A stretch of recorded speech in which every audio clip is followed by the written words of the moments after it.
বাচ্চারা ঘুমানোর পরে মা বোনেরা সন্তানের মাথায় হাত রেখে এই দোয়াটি জীবনে একবার হলেও আপনি তার জন্য পড়ুন। কারণ এই দোয়ার বরকত যেই সন্তান জীবনে বাবা মার কাছ থেকে পায়নি, এই সন্তান হচ্ছে পৃথিবীর সবচেয়ে হতভাগা সন্তান। কারণ এই দোয়াটি হচ্ছে এত দামি একটি দোয়া যে রাসূল করিম সাল্লাল্লাহু আলাইহি সাল্লাম আব্দুল্লাহ ইবনে আব্বাস রাদিয়াল্লাহু তাআলা আনহুর মাথায় হাত রেখে নিজে তার জন্য দোয়া করেছেন এবং গোটা উম্মার জন্য শিখিয়েছেন তারা যেন সবাই মিলে তাদের সন্তানের জন্য এই দোয়াটি অবশ্যই করে।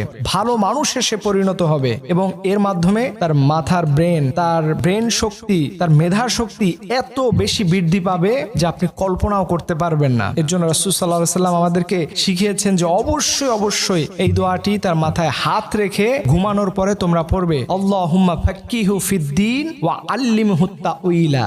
এই দোয়াটি আপনি আপনার সন্তানের মাথায় হাত রেখে জীবনে একবার হলে আপনার পড়া উচিত।